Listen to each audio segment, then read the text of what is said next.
ভয়ের সাথে আমরা সবাই পরিচিত, কষ্ট আমরা সবাই পেয়েছি।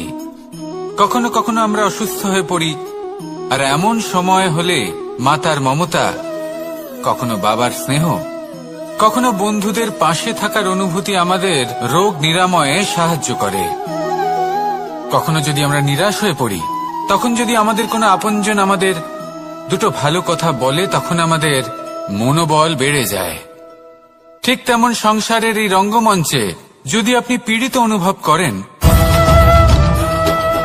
কিছু শুভ কথা আলোচনা করুন, কিছু স্তুতি গান করুন, কিছু মুহূর্তের জন্য হলেও নিজের ইষ্টদেবের কথা স্মরণ করুন আর প্রার্থনা করুন। সাহস বাড়বে, শক্তিও বৃদ্ধি পাবে এবং সামনে এগিয়ে চলার পথও দেখতে পাবেন। তখন এই মন প্রসন্ন হয়ে বলবে, রাধা রাধা।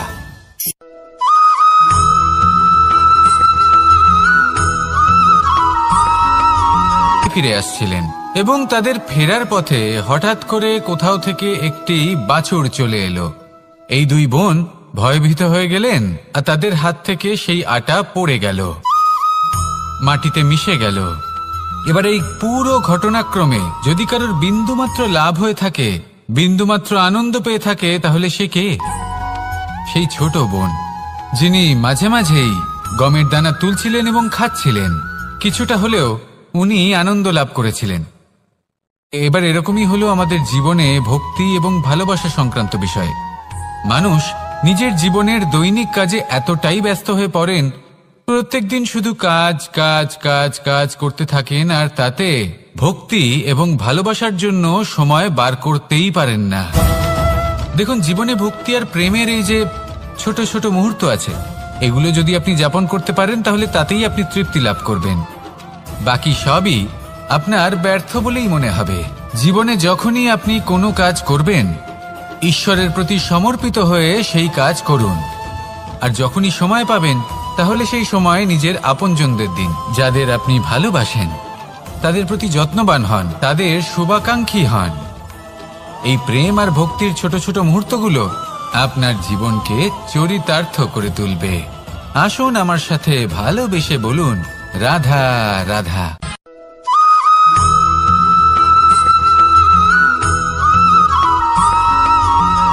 মানুষের মানসিকতা এমন হয় যে সে যতটা করে আশা করে যে তার থেকে অনেক বেশি তার বদলে সে পাবে। দেখুন, সবকিছুই আপনার ভাবনা। কোনো ব্যক্তি যিনি সব থেকে বেশি শক্তিশালী, আপনি যদি তার সামনে যান, তাহলে উনি আপনার অন্তরের শক্তিকে বাইরে বের করে আনবে। আপনার অন্তরের লুকিয়ে থাকা শক্তিকে জাগ্রত করতে প্রেরণা প্রদান করবে। তিনি হলেন বড় ব্যক্তি, তিনি হলেন মহান ব্যক্তি। তিনি নন যিনি নিজের বল এবং ঐশ্বর্য দ্বারা আপনাকে তার সামনে ছোট প্রমাণ করবেন। এবং সেই জন্য মহাদেব আমার আরাধ্য হলেন আমার খুব প্রিয়। কারণ রাজা হোক বা ফকির, কেউ যদি ওনার সামনে যান, তাহলে সে নিজেকে ছোট মনে করেন না। আপনিও যদি জীবনে অনেক বড় হতে চান, তাহলে কাউকে কখনো নিজেকে ছোট মনে করতে দেবেন না। তার অন্তরে বড় হয়ে ওঠার প্রেরণা প্রদান করুন। আসুন আমার সাথে ভালোবেসে বলুন, রাধা রাধা।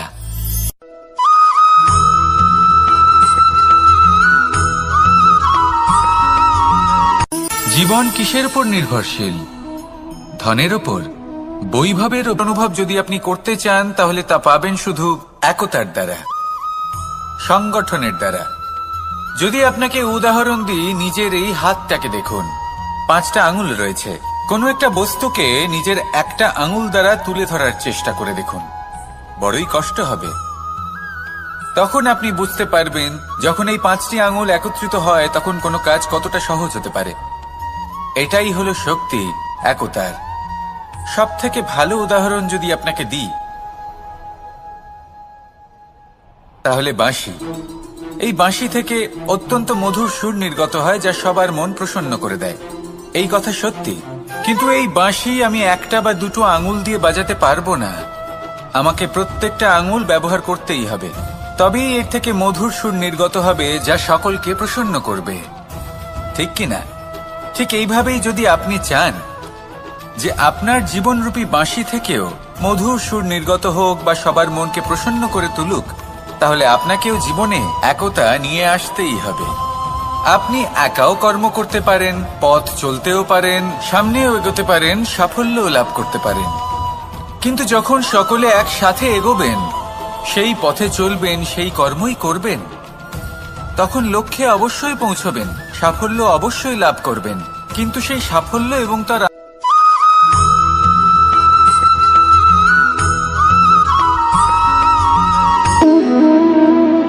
সম্পর্ক হলো আমাদের জীবনের একটি আধার।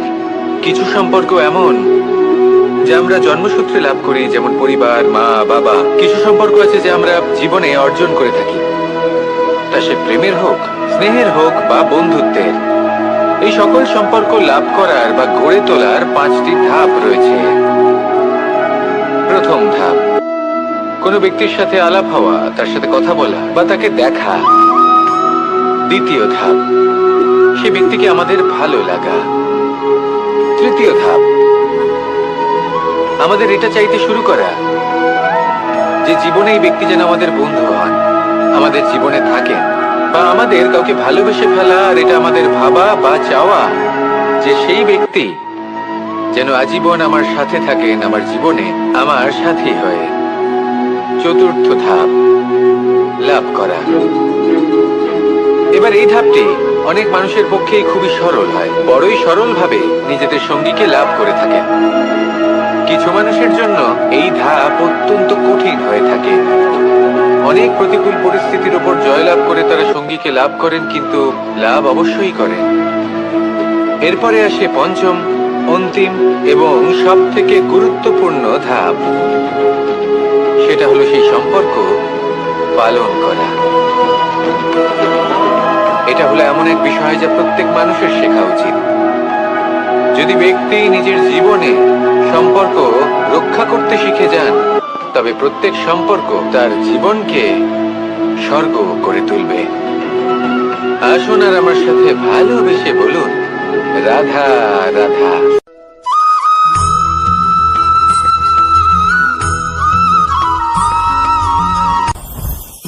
জীবনে কিছু শেখা অত্যন্ত গুরুত্বপূর্ণ।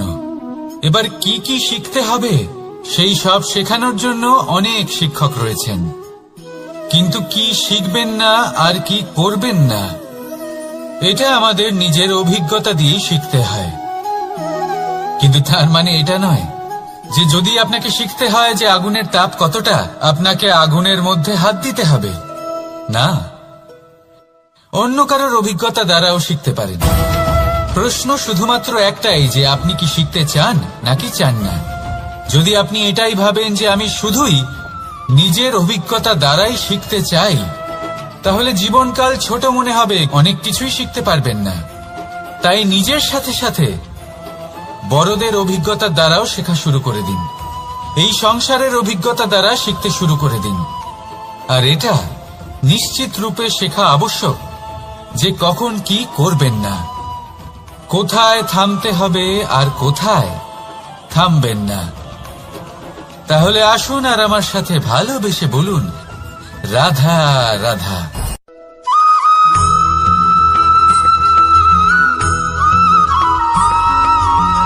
ভালো, শুধু ওনাদের কঠোর ব্যবহার দেখলে আমরা একটু ভয় পেয়ে যাই। এবার ওনাদের এই কঠোর ব্যবহার আমাদের ভালো না লাগলেও অত্যন্ত আবশ্যক, কারণ মাতার থেকে আমরা যে শক্তি লাভ করি তা যেন নিয়ন্ত্রণ হারিয়ে বিধ্বংসী না হয়ে ওঠে। আমরা যেন কোনো কুপথে না চলে যাই, আমরা কখনো যেন দোষ না করে ফেলি। শুধু সেই জন্য পিতা এবং গুরু একটু কঠোর হয়ে ওঠেন, এবং ওনাদের এই কঠোর আচরণ ভবিষ্যতে গিয়ে আমরা অবশ্যই বুঝতে পারি। জীবনে কিছু বছর আমরা এগিয়ে যাই আর তারপর আমরা বুঝতে পারি যে বাবা এবং গুরু আমাদের যথেষ্ট ভালোবাসতেন, কিন্তু ওনাদের ভালোবাসার বহিঃপ্রকাশ আলাদা। প্রয়োজনীয় হলো এটা দেখার, এটা বোঝার যে শুরু থেকে আমাদের প্রতি ওনাদের আচরণ কেমন ছিল। ওনাদের কঠোর হওয়ার পেছনে ওনাদের ভালোবাসাটা বোঝার চেষ্টা করুন, ওনাদের চিন্তাটা বোঝার চেষ্টা করুন, ওনাদের পথপ্রদর্শনের আড়ালে আপনার ভবিষ্যতের জন্য যে পরিকল্পনা ওনারা করেছেন সেটা বোঝার চেষ্টা করুন। তখন আপনারা বুঝতে পারবেন ওনাদের ভালোবাসাকে। আপনার মনের মধ্যে আপনা থেকেই ওনাদের প্রতি সম্মান জেগে উঠবে। নিজের পিতা এবং নিজের গুরু এই দুজনের প্রতি কৃতজ্ঞতা প্রকাশ করুন আর আমার সাথে ভালোবেসে বলুন, রাধা রাধা।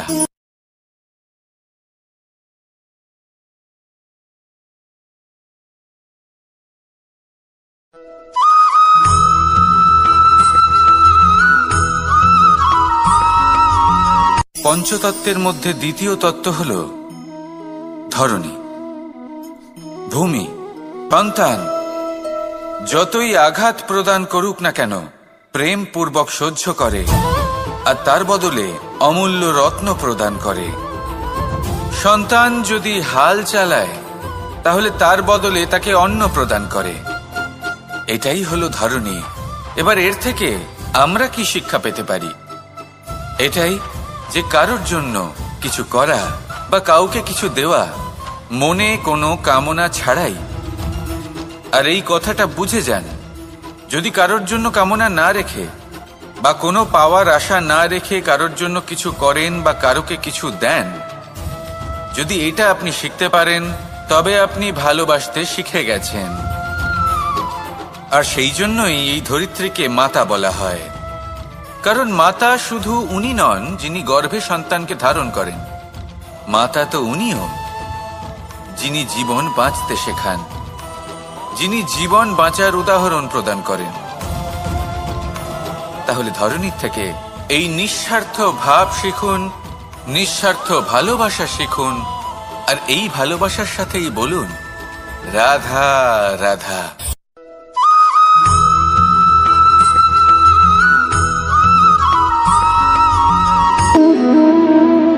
সম্পর্ক হলো আমাদের জীবনের একটি আধার। কিছু সম্পর্ক এমন যা আমরা জন্মসূত্রে লাভ করি, যেমন পরিবার, মা, বাবা। কিছু সম্পর্ক আছে যা আমরা জীবনে অর্জন করে থাকি, তা সে প্রেমের হোক, স্নেহের হোক বা বন্ধুত্বের। এই সকল সম্পর্ক লাভ করার বা গড়ে তোলার 5টি ধাপ রয়েছে।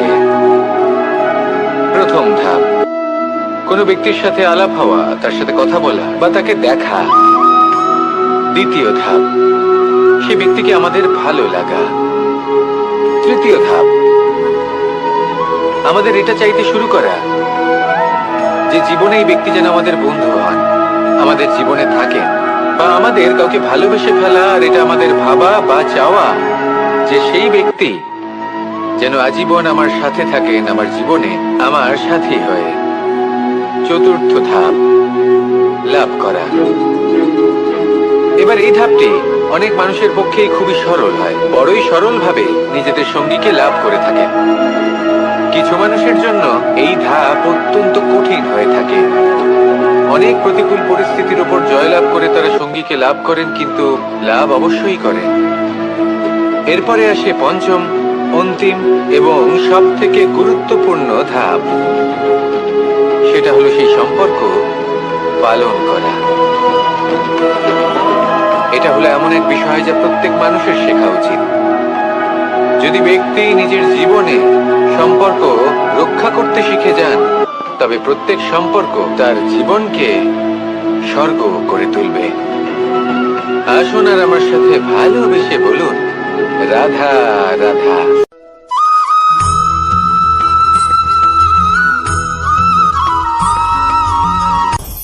আপনি কখনো পর্বতের শিখরে উঠেছেন? আপনি দেখতে পাবেন পর্বতের পদতলে প্রচুর সুন্দর ফুল রয়েছে, সবুজ বনানী রয়েছে। যত আপনি ওপরে উঠতে থাকবেন তত ফুল কমতে থাকবে, সবুজ বনানী কমতে থাকবে। আরো কিছুটা ওপরে উঠলে কাঁটা জাতীয় গাছ দেখতে পাবেন, শুকনো গাছ দেখতে পাবেন। আরো যদি ওপরে ওঠেন তাহলে পাষাণ দেখতে পাবেন। আরো ওপরে উঠলে হিমখণ্ড দেখতে পাবেন। এই যে পর্বত, তা মনুষ্য জীবনের সব থেকে উত্তম উদাহরণ। মানুষ যখন সাফল্যের শিখরে পৌঁছতে চান, মহানুভবতার শিখরে পৌঁছতে চান, পথে যত আস্তে আস্তে উপরে উঠতে থাকেন ততই ভৌতিক বস্তু তার থেকে বিচ্ছিন্ন হতে থাকে। যদি তিনি সেই ভৌতিক বস্তুগুলি ত্যাগ না করতে পারেন তাহলে কখনোই সেই স্থানে পৌঁছতে পারবেন না। আর মানুষ যদি উচিত ত্যাগ করতে পারেন, পথে অগ্রসর হতে থাকেন, এগোতে থাকেন, তাহলে একদিন না একদিন তিনি মহানুভবতার, জ্ঞানের, সাফল্যের হিমের স্বাদ অবশ্যই লাভ করবেন। মনে রাখবেন, মানব জীবনে ত্যাগ হলো অত্যন্ত গুরুত্বপূর্ণ অংশ।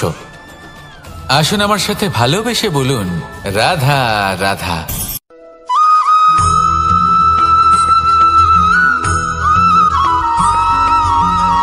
মানুষের মানসিকতা এমন হয় যে সে যতটা করে আশা করে যে তার থেকে অনেক বেশি তার বদলে সে পাবে। দেখুন, সবকিছুই আপনার ভাবনা চিন্তার উপর নির্ভর করছে। আপনি যদি ফলের বিষয়ে ভেবে কর্ম করতে থাকেন তাহলে সেটা অনুচিত। জীবনের আসল আনন্দ হলো নিজের কর্ম করতে থাকা, ফলের চিন্তা করা উচিত নয়। যদি আপনি এরকম ভাবেন যে আমি এতটা করছি, আমার এতটা পাওয়া উচিত, সেই ভাবনা অনুচিত। যদি আপনি সেবার মানসিকতা নিয়ে কর্ম করতে থাকেন, কর্মচক্রে প্রবাহিত হন, যদি আপনি এমন ভাবনা রাখেন যে আমি এতটা পাচ্ছি তাই এর থেকে অনেক বেশি আমি কর্ম করব, তাহলে নিশ্চিতরূপে আপনি যতটা করছেন তার থেকে অনেক বেশি আপনি পাবেন। আপনার আশার থেকে অনেক বেশি আপনি পাবেন। শুধু জীবনে অনেক বেশি কাজ করতে থাকুন, ফলের চিন্তা করবেন না। আর মনে রাখবেন, এই ভাবনাই সব থেকে বড় বীজ। কর্মের উপর বিশ্বাস রাখুন। জীবনে যা যা আপনি চান সবই সুখময় হবে। আসুন আর আমার সাথে ভালোবেসে বলুন, রাধা রাধা।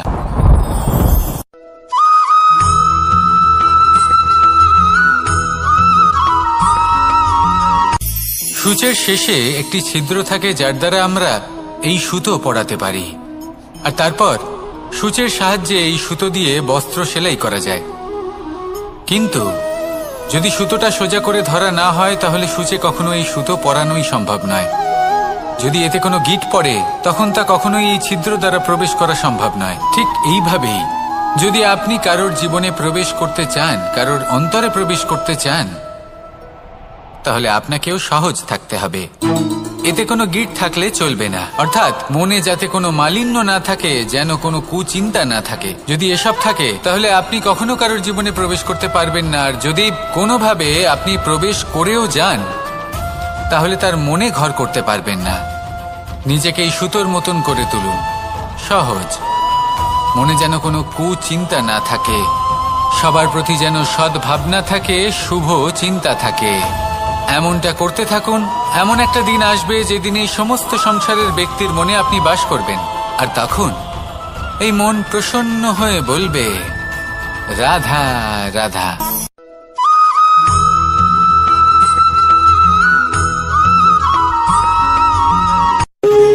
যখন মানুষের মৃত্যু হয় তখন কি হয়? অনেক সংখ্যক মানুষ শোক পালন করতে চলে আসেন। যে ব্যক্তি মৃত্যু লাভ করেছেন তার অনেক বস্তু থাকে যেগুলো তার প্রিয়, যেগুলো তিনি ব্যবহার করেছেন। তার শয্যা, তার বস্ত্র, তার আভূষণ সবকিছু তার থেকে বিচ্ছিন্ন করা হয় এবং খালি হাতে তাকে শ্মশানের উদ্দেশ্যে রওনা করা হয়। আমি আপনাকে এই প্রশ্ন করতে চাই, আপনি এই সংসারে কি অর্জন করেছেন? ধন সম্পত্তি, বস্ত্র, আভূষণ, এই সবকিছু যে আপনি অর্জন করেছেন, আপনার মৃত্যুর পরে তা আপনার থেকে দূর হয়ে যাবে। এর উত্তর হলো একটাই, আপনার কর্ম। শুধু সেটাই আছে যা একান্ত আপনার, আর শুধু সেটাই এই সংসার থেকে চলে যাওয়ার পরেও সংসারেই জীবিত থাকবে।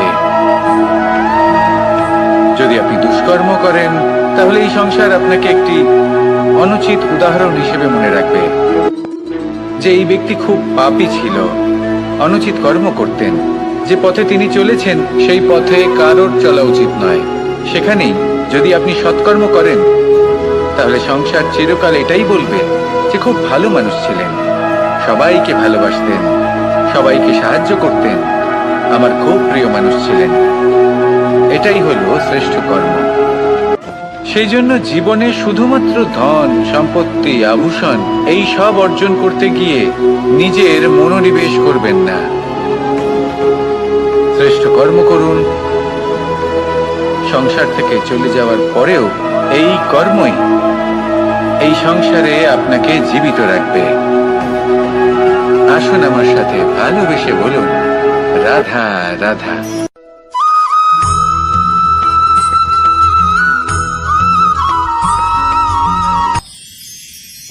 মানুষ তার জীবনে দুই ধরনের পরিস্থিতিকে খুব ভয় পায়। তার খুব বেশি গুরুত্ব থাকে না, কিন্তু যখন অসংখ্য পাথরের টুকরো একত্রিত হয় তখন তা পর্বতের আকার ধারণ করে। সেইভাবেই কিছু মানুষ যখন একত্রিত হন তখন তৈরি হয় পরিবার, কিছু পরিবার যখন একত্রিত হয় তখন তৈরি হয় সমাজ, যখন অনেক সংখ্যক সমাজ একত্রিত হয় তখন তৈরি হয় রাজ্য। এবার এই রাজ্যের সবথেকে গুরুত্বপূর্ণ ব্যক্তি হতে পারেন রাজা, কিন্তু তাও সেই রাজা একা কিছু করতে পারেন না। যুদ্ধ লড়ার সময় তারও নিজের সৈন্যদলকে প্রয়োজন পড়ে।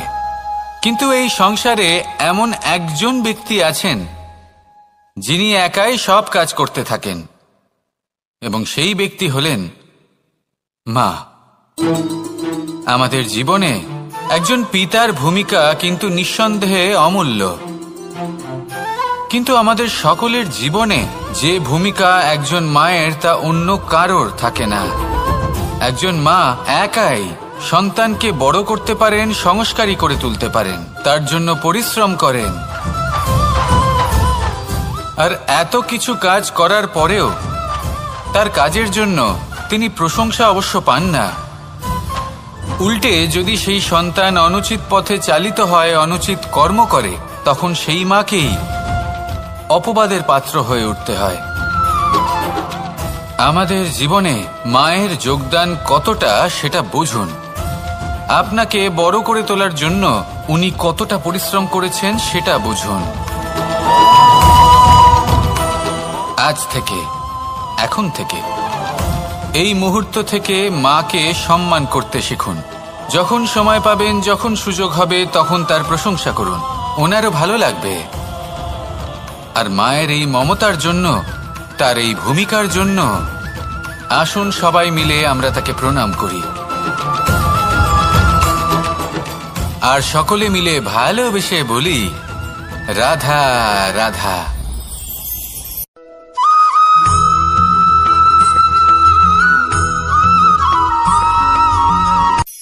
এই সংসারে সাফল্য লাভ করার জন্য জ্ঞানের প্রয়োজন হয়, পরিশ্রমের প্রয়োজন হয়, দৃঢ় নিষ্ঠার প্রয়োজন হয়, নিরন্তর চেষ্টা করা প্রয়োজনীয়। কিন্তু আরো কিছু আছে যা অত্যন্ত প্রয়োজনীয় এবং গুরুত্বপূর্ণ। তা হলো ভালো বন্ধু। তাদের থাকা অত্যন্ত প্রয়োজনীয়। যদি ভালো বন্ধু থাকে তাহলে সময় এলে তারা ঢাল হয়ে আপনাকে সুরক্ষা করবেন। সময় এলে অস্ত্রের মতো শত্রুকে সংহারও করবেন। যদি তিনি জ্ঞানী হন, তাদের মধ্যে সদ্গুণ থাকে, তাহলে এই সব গুণ আপনার মধ্যেও প্রবেশ করবে। তাহলে সাফল্যের জন্য ভালো বন্ধু পাওয়া অত্যন্ত প্রয়োজনীয়। কিন্তু শুধু বন্ধু কেন, ভালো শত্রুও থাকা প্রয়োজনীয়। এবার আপনি ভাববেন, আমি কি বললাম? যদি আপনার জীবনেও ভালো অর্থাৎ শক্তিশালী শত্রু থাকে, তাহলে আপনিও শক্তিশালী হতে থাকবেন। এই শত্রু আপনাকে প্রেরিত করবে আরো বেশি শক্তিশালী হয়ে ওঠার। কখনো কোনো হরিণকে দেখুন, তীব্র গতিতে দৌড়তে থাকে। কেন তীব্র গতিতে দৌড়য়? এই কারণে নয় যে কোথাও তার জন্য মধুর ঘাস অপেক্ষা করে রয়েছে, না।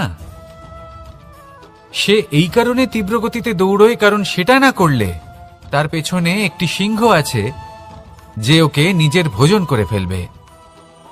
তাই জীবনে বিপদ, সংকট, এই সবকিছুও হলো অত্যন্ত গুরুত্বপূর্ণ।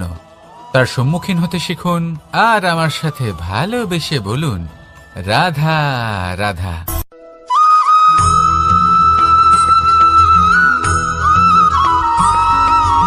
কথায় আছে, প্রত্যেক পুত্র তার পিতার প্রতিচ্ছবি হয়, আর সমস্ত প্রতিচ্ছবি চায় যেন সে তার অস্তিত্ব প্রাপ্ত করতে পারে।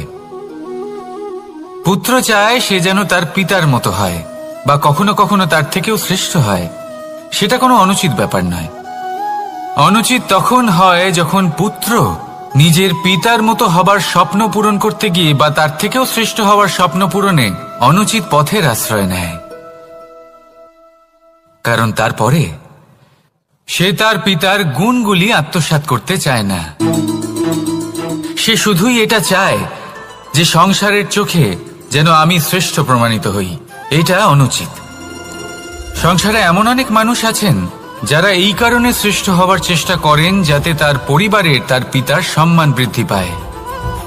এমনও মানুষ থাকেন, আর এটাই হলো পার্থক্য উদ্দেশ্যের। মনে রাখবেন, যদি আপনার উদ্দেশ্য শুভ হয় তাহলে পথও শুভ হবে, যদি আপনার উদ্দেশ্য অশুভ হয় তাহলে পথও অশুভ হবে। তাহলে নিজের পিতার মতো হবার চেষ্টা অবশ্যই করুন, তার থেকেও শ্রেষ্ঠ হওয়ার চেষ্টা অবশ্যই করুন, কিন্তু মনে রাখবেন আপনার সংকল্প আর আপনার উদ্দেশ্য এই দুই শুভ হওয়া উচিত। তাহলে আসুন আর আমার সাথে ভালোবেসে বলুন, রাধা রাধা।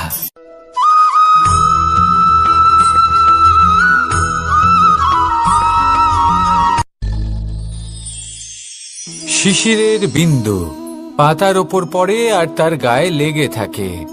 পাতা তাকে শুষে নিতে পারে না, আর শেষ পর্যন্ত সে ঝরে পড়ে যায়। অন্যদিকে রয়েছে মেঘ এবং চাতক। এদের মধ্যে অনেক দূরত্ব থাকে। মেঘ থাকে আকাশে আর চাতক থাকে ধরিত্রীতে। কিন্তু যখন এই মেঘ থেকে বৃষ্টি ঝরে পড়ে, এই চাতক কিন্তু সেই জলই পান করে, নয়তো সে তৃষ্ণার্ত থেকে যায়। এবার অন্যদিকে দেখলাম শিশির বিন্দু আর পাতার এই সম্পর্ক। এরা খুব কাছাকাছি থাকে, ঘনিষ্ঠও থাকে। অন্যদিকে রয়েছে মেঘ এবং চাতকের সম্পর্ক, যাদের মধ্যে অনেক দূরত্ব থাকা সত্ত্বেও তারা খুব ঘনিষ্ঠ, তাই না? এই সারমর্ম খুব সরল। এই নৈকট্য, এই দূরত্ব, তা আপনার সম্পর্কে প্রভাব কিছুতেই ফেলতে পারে না। এই নৈকট্য, এই দূরত্ব, এইসব হলো শুধুমাত্র মনের ব্যাপার। কখনো আপনি অনুভব করেছেন আপনি কারোর থেকে অনেক অনেক দূরে আছেন, অনেক দূরে আছেন, তাও সেই ব্যক্তির প্রতি আপনি টান অনুভব করেন। সেখানে আপনি কারোর সাথে প্রত্যেক দিন অতিবাহিত করেন, সমস্ত জীবন অতিবাহিত করেন, সব থেকে বেশি সময় তার সাথে অতিবাহিত করেন, তাও তার প্রতি সেই টান অনুভব করেন না। এই সংকেত হলো মনের দূরত্বের। তাহলে মনের এই দূরত্ব দূর করুন আর আমার সাথে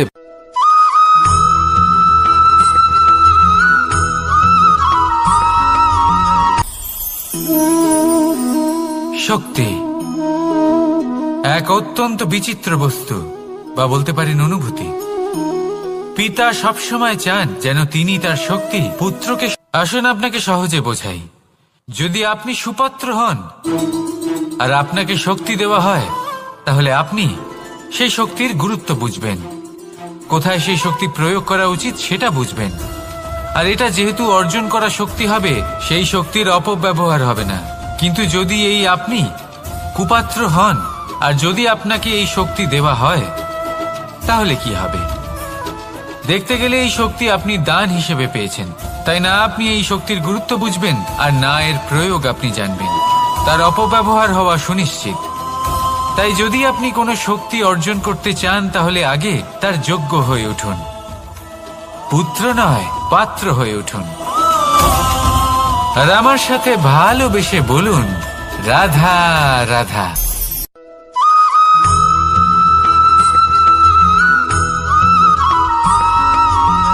ভালো। শুধু ওনাদের কঠোর ব্যবহার দেখলে আমরা একটু ভয় পেয়ে যাই। এবার ওনাদের এই কঠোর ব্যবহার আমাদের ভালো না লাগলেও অত্যন্ত আবশ্যক, কারণ মাতার থেকে আমরা যে শক্তি লাভ করি তা যেন নিয়ন্ত্রণ হারিয়ে বিধ্বংসী না হয়ে ওঠে। আমরা যেন কোনো কুপথে না চলে যাই, আমরা কখনো যেন দোষ না করে ফেলি। শুধু সেই জন্য পিতা এবং গুরু একটু কঠোর হয়ে ওঠেন, এবং ওনাদের এই কঠোর আচরণ ভবিষ্যতে গিয়ে আমরা অবশ্যই বুঝতে পারি। জীবনে কিছু বছর আমরা এগিয়ে যাই আর তারপর আমরা বুঝতে পারি যে বাবা এবং গুরু আমাদের যথেষ্ট ভালোবাসতেন, কিন্তু ওনাদের ভালোবাসার বহিঃপ্রকাশ আলাদা। প্রয়োজনীয় হলো এটা দেখার, এটা বোঝার যে শুরু থেকে আমাদের প্রতি ওনাদের আচরণ কেমন ছিল। ওনাদের কঠোর হওয়ার পেছনে ওনাদের ভালোবাসাটা বোঝার চেষ্টা করুন, ওনাদের চিন্তাটা বোঝার চেষ্টা করুন। ওনাদের পথপ্রদর্শনের আড়ালে আপনার ভবিষ্যতের জন্য যে পরিকল্পনা ওনারা করেছেন সেটা বোঝার চেষ্টা করুন। তখন আপনারা বুঝতে পারবেন ওনাদের ভালোবাসাকে। আপনার মনের মধ্যে আপনা থেকেই ওনাদের প্রতি সম্মান জেগে উঠবে। নিজের পিতা এবং নিজের গুরু এই দুজনের প্রতি কৃতজ্ঞতা প্রকাশ করুন আর আমার সাথে ভালোবেসে বলুন, রাধা রাধা।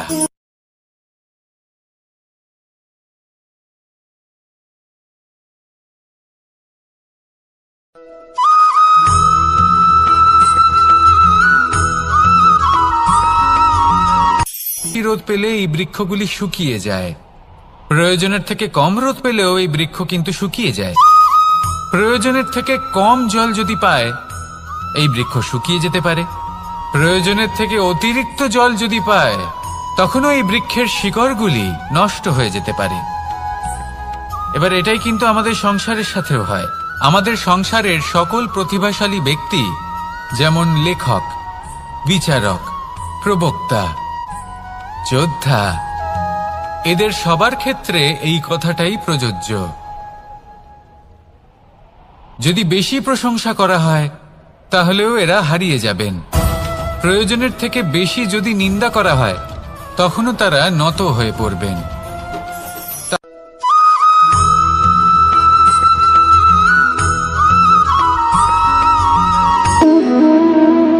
সম্পর্ক হলো আমাদের জীবনের একটি আধার।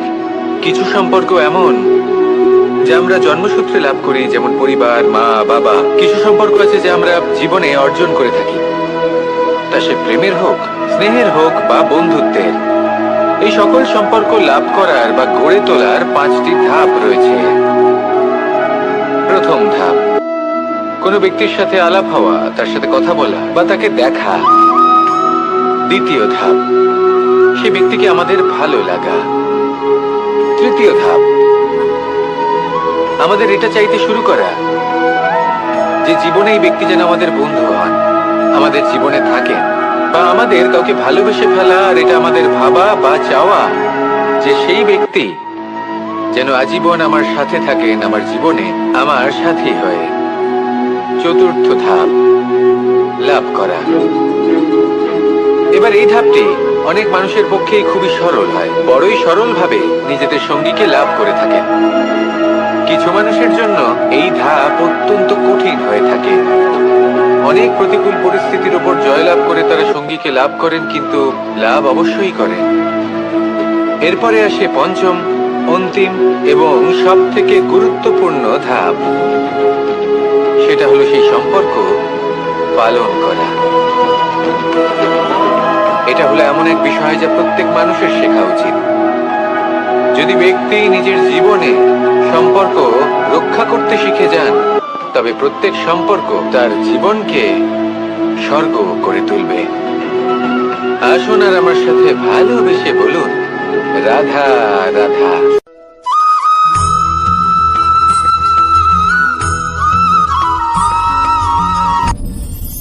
আপনি কি কখনো কোনো জলের ধারা দেখেছেন? তার সামনে যতই মাটি থাকুক না কেন, যতই কাদা থাকুক না কেন, যখন এই জলের ধারা বইতে আরম্ভ করে দেয়, তাহলে নিজের মনের, নিজের ভাবনার, নিজের জীবনের যত অনাবশ্যক তত্ত্ব আছে, অনুপযোগী অংশ রয়েছে, অর্থাৎ অপরিষ্কার অংশ রয়েছে, তা নিজে থেকেই নির্মল হয়ে উঠবে। আর যেরকম জলের ধারা কখনো থেমে থাকে না, সব সময় বয়ে চলে, সেইভাবে আপনিও কখনোই থামবেন না। সবসময় বয়ে চলুন, এগোতে থাকুন। পথে যদি অনেক বিপদ আসে, সমস্যা আসে, থামবেন না, তার উপর নিরন্তর প্রহার করুন, নিরন্তর প্রয়াস করুন আর অগ্রসর হন। আপনি ভেবে দেখুন, এই জলের ধারা কখনো থেমে থাকে না, সবসময় বয়ে চলে, বিপদের সম্মুখীন হয়ে তাকে সাথে বয়ে নিয়ে চলে।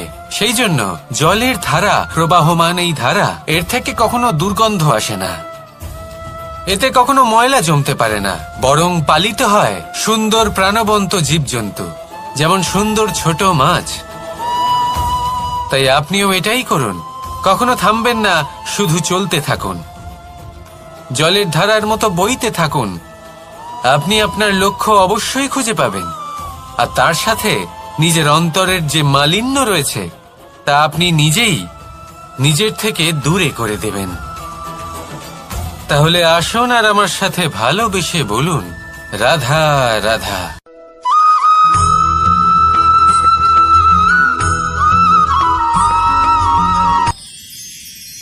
মানুষ তার জীবনে দুই ধরনের পরিস্থিতিকে খুব ভয় পায়। এক, কোনো কারণবশত কারোর সামনে ঠোঁটে খাবার পরিবেশন করে, কিন্তু যেই সেই সন্তানেরা হৃষ্টপুষ্ট হয়ে যায় এবং সেই কথা বাজ নিজে বুঝতে পেরে যায়, সেই বাজ নিজেই সেই বাসা ছিন্ন ভিন্ন করে দেয়। সেই সন্তান যাদের সবেমাত্র ডানা গজিয়েছে, কিভাবে উড়তে হয় তারা জানে না, সেই সন্তানগুলিকে উচ্চতা থেকে ঠেলে দেয়। সেই সন্তান প্রথমে ভয়ভীত হয়ে যায়। তারা সামনে মৃত্যুকে দেখতে পেয়ে ভয়ের কারণে তাদের ডানা ঝাপটাতে থাকে, আর সেই প্রক্রিয়াতেই সেই সন্তানগুলি উড়তে শুরু করে দেয়। এবার এই ঘটনায় আমরা কি শিক্ষা পেতে পারি? এটাই, যদি আপনি মাতা পিতা হন তাহলে নিজের সন্তানকে অবশ্যই স্নেহ করুন, কিন্তু তাদেরকে নিজের আঁচলের তলায় বেঁধে রাখবেন না।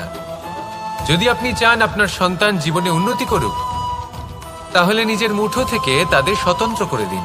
এই সংসারে সংঘর্ষ করতে দিন। সেই সন্তান নিজেই বুঝতে পারবে যে জন্মের সময় পাওয়া ডানা কি করে ব্যবহার করতে হয়। আর আপনার চোখের সামনে আপনার সন্তান এই আকাশে উড়তে থাকবে।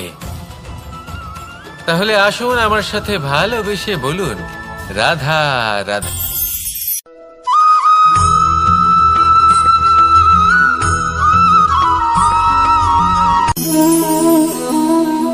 নিয়তি। রাধা আমাকে বলে, কৃষ্ণ, যদি তুমি জানো যে নিয়তিতে কি আছে তাহলে তাকে বদলে দাও না কেন? মহাদেব আমাকে বলেন যে শ্রীকৃষ্ণ, যদি আপনি এটা জানেন যে সাম্বের নিয়তি এটাই, তাহলে আপনি তাকে বদলানোর চেষ্টা কেন করেন? কেন? কারণ আমি একজন পিতা, আর পিতার কর্তব্য এটাই, তিনি যেন সম্ভাব্য সব চেষ্টা করেন নিজের সন্তানের মঙ্গলের জন্য। নিয়তি আমি জানি, কিন্তু এটাও আমি জানি যে কর্মের থেকে বড় আর কোনো নিয়তি হতে পারে না। অভিজ্ঞতাও রয়েছে যে কর্মের হাতে নিয়তির এই চক্র বদলে যেতে পারে। তাই জীবনে যদি আপনার কখনো এমন মনে হয় যে এটা তো অসম্ভব, তখনও চেষ্টা করা কখনোই ছাড়বেন না। কে বলতে পারে আপনারই কর্মের কোনো এক বীজ হয়তো নিয়তির চাকায় আটকে গেল, আর নিয়তিকে নিজের পথ পাল্টাতে হলো, ঠিক কিনা? সেই জন্য নিয়তিকে ভাগ্য মেনে নিয়ে চুপ করে বসে থাকবেন না। নিজের নিয়তি স্বয়ং নিজের কর্মের দ্বারা নির্ধারিত করুন, কারণ আপনার এই কর্মের ওপরেই আপনার অধিকার রয়েছে, আর এই অধিকারকে নিয়তি অনেক সময় সম্মানও করে। তাহলে আসুন আর আমার সাথে ভালোবেসে বলুন, রাধা রাধা।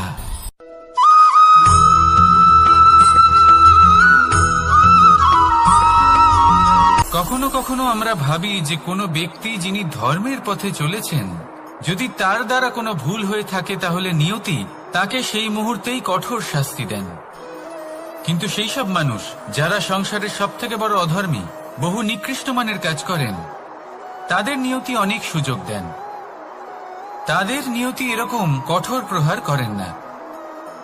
এই ভাবনা কখনো না কখনো মনে আসেই। ভেবে দেখুন কেন? আসলে জীবনকে বেশিরভাগ মানুষ একভাবেই দেখে থাকেন, বিভিন্ন স্তরে একে দেখা উচিত। এবার আপনি বলুন, এই সংসারে কোনো অধর্মী কখনো প্রেরণার উৎস হতে পারেন? কখনোই নয়।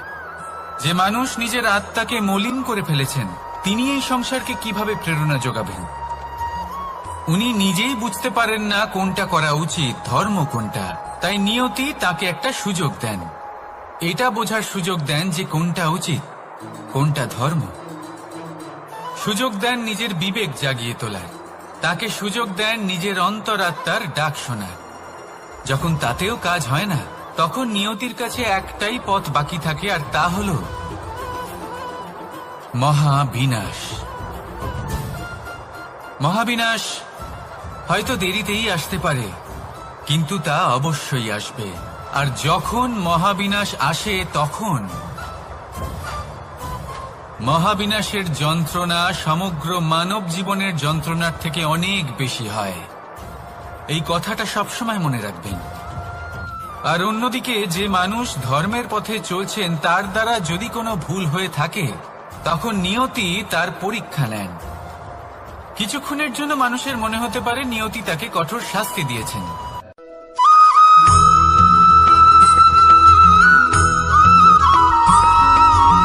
এই সংসারে কখনো কোনো ব্যক্তিকে তার বাইরের পোশাক দেখে বিচার করার চেষ্টা করবেন না। এটা খুব বড় ভুল করবেন। যেমন আমরা জীবনে অনেক সময় এমন করি, ধরুন কোথাও একটা গাছ দেখলাম, খুব বিশাল আকারের একটা গাছ, যেটা মাটির থেকে অনেক উঁচুতে পৌঁছে গেছে, যার বিশাল শাখা আছে। সেগুলো দেখে আমরা ভাবি যে এই গাছে হয়তো কত সুস্বাদু ফল আছে। আমরা সেই গাছের পরিচর্যা করতে থাকি। আবার অন্যদিকে হলো একটি তৃণ, যেটা মাটি থেকে কিছুটা উঁচুতে পৌঁছেছে, কিন্তু সেই তৃণর নিচে, মাটির নিচে অত্যন্ত সুস্বাদু ফল বা সবজি জন্ম নেয়, যা আমাদের স্বাস্থ্যের পক্ষে অত্যন্ত উপকারী। সেই জন্য কখনো আবরণ দেখে কাউকে বিচার করতে চেষ্টা করবেন না। তার বদলে এটা বোঝার চেষ্টা করুন যে আপনার সামনে যে ব্যক্তি আছে বা বস্তু আছে, তার বিশেষত্ব কি।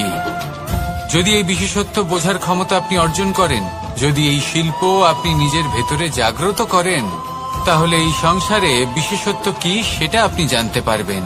আর এই সমস্ত খেলা দৃষ্টি থেকে নয়, দৃষ্টিভঙ্গি থেকে জন্ম নেয়।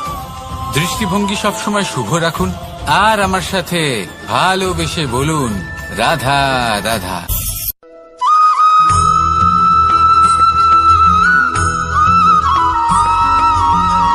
পুরুষার্থ।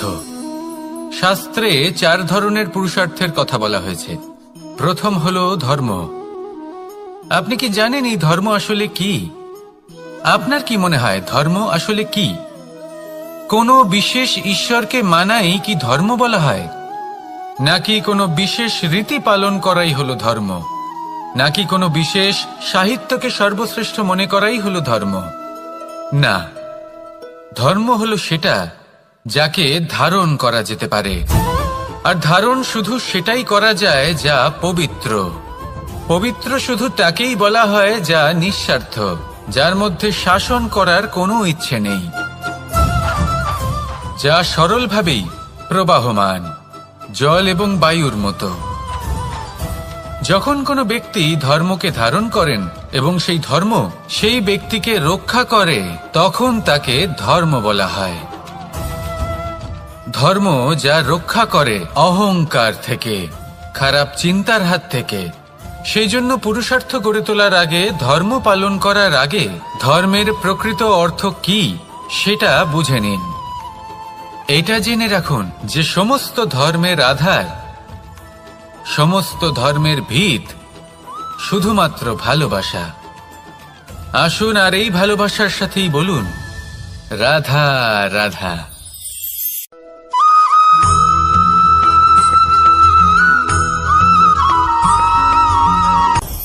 আপনি কখনো পর্বতের শিখরে উঠেছেন?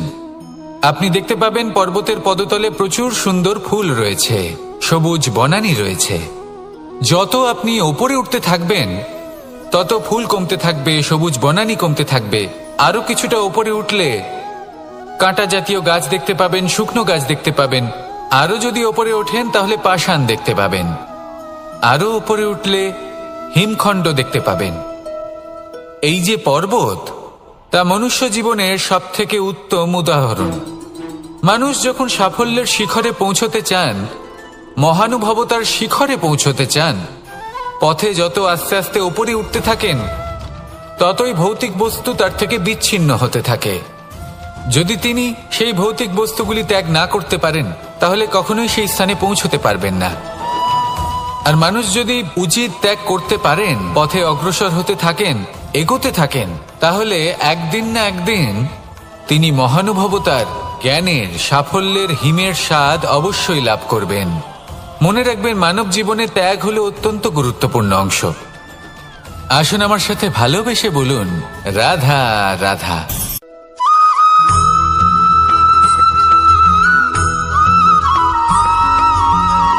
কেউ বলে জীবন খুব ক্ষণস্থায়ী, কেউ বলে জীবন হলো একটা সুন্দর স্বপ্নের মতো, আবার কেউ বলবে জীবন হলো এক কঠোর সত্য। কিন্তু জীবন আসলে কি? জীবন হলো আপনারই সন্তান। যতই আঘাত প্রদান করুক না কেন, প্রেম পূর্বক সহ্য করে, আর তার বদলে অমূল্য রত্ন প্রদান করে। সন্তান যদি হাল চালায়, তাহলে তার বদলে তাকে অন্ন প্রদান করে। এটাই হলো ধরনী। এবার এর থেকে আমরা কি শিক্ষা পেতে পারি? এটাই যে কারোর জন্য কিছু করা বা কাউকে কিছু দেওয়া মনে কোনো কামনা ছাড়াই। আর এই কথাটা বুঝে যান, যদি কারোর জন্য কামনা না রেখে বা কোনো পাওয়ার আশা না রেখে কারোর জন্য কিছু করেন বা কারোকে কিছু দেন, যদি এটা আপনি শিখতে পারেন তবে আপনি ভালোবাসতে শিখে গেছেন।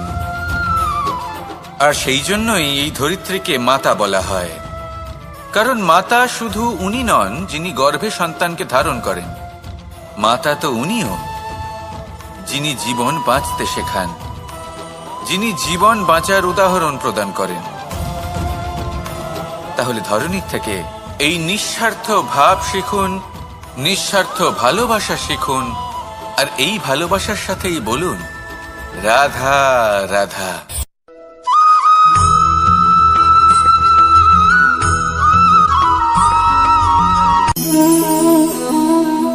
নিয়তি। রাধা আমাকে বলে, কৃষ্ণ, যদি তুমি জানো যে নিয়তিতে কি আছে তাহলে তাকে বদলে দাও না কেন? মহাদেব আমাকে বলেন যে শ্রীকৃষ্ণ, যদি আপনি এটা জানেন যে সাম্বের নিয়তি এটাই, তাহলে আপনি তাকে বদলানোর চেষ্টা কেন করেন? কেন? কারণ আমি একজন পিতা, আর পিতার কর্তব্য এটাই, তিনি যেন সম্ভাব্য সব চেষ্টা করেন নিজের সন্তানের মঙ্গলের জন্য। নিয়তি আমি জানি, কিন্তু এটাও আমি জানি যে কর্মের থেকে বড় আর কোনো নিয়তি হতে পারে না।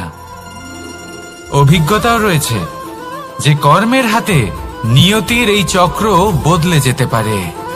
তাই জীবনে যদি আপনার কখনো এমন মনে হয় যে এটা তো অসম্ভব, তখনও চেষ্টা করা কখনোই ছাড়বেন না। কে বলতে পারে আপনারই কর্মের কোনো এক বীজ হয়তো নিয়তির চাকায় আটকে গেল আর নিয়তিকে নিজের পথ পাল্টাতে হলো, ঠিক কিনা? সেই জন্য নিয়তিকে ভাগ্য মেনে নিয়ে চুপ করে বসে থাকবেন না। নিজের নিয়তি স্বয়ং নিজের কর্মের দ্বারা নির্ধারিত করুন, কারণ আপনার এই কর্মের ওপরেই আপনার অধিকার রয়েছে। আর এই অধিকারকে নিয়তি অনেক সময় সম্মানও করে। তাহলে আসুন আর আমার সাথে ভালোবেসে বলুন রাধা রাধা।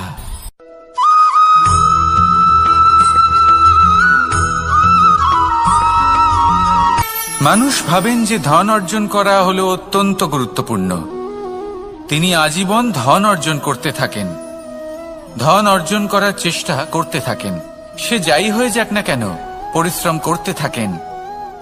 স্বাস্থ্যের দিকে নজর দেন না, না উচিত সময় খাবার খান, না উচিত সময় ঘুমোতে যান, না পর্যাপ্ত সময় পর্যন্ত ঘুমন, কিছুই না। ধন অর্জন করতেই থাকেন, করতেই থাকেন। আর কিছু সময় পরে যখন তিনি অসংখ্য ধন লাভ করে ফেলেন, তখন তার সাথে ওনার শরীরে অনেক রোগ বাসা বাঁধে। এইসব রোগের উপচার করতে করতে সেই সমস্ত ধন যা উনি অর্জন করেছেন তা তিনি ব্যয় করে ফেলেন। শেষ পর্যন্ত কি হয়? আমরা যেভাবে এসেছি ঠিক সেইভাবেই ফিরে যাই, ধন এখানেই থেকে যায়। দেখুন, একটা অত্যন্ত গুরুত্বপূর্ণ কথা রয়েছে যে আপনার বোঝা উচিত। এই যে ধন, তার ব্যবহার করুন জীবনকে আরো ভালো করে তোলার জন্য। ধনের সদ্ব্যবহার করা উচিত, এমন যেন না হয় এই ধন আপনাকে ভোগ করে ফেলে। এই জীবনকে নিশ্চিত রূপে আরো শ্রেষ্ঠ করে তুলুন। কিন্তু এই ধন অর্জন করার এই প্রক্রিয়াতে নিজের সারা জীবনকে নষ্ট করে ফেলবেন না। এই জীবন উপভোগ করতে শিখুন, আর আমার সাথে ভালোবেসে বলুন রাধা রাধা।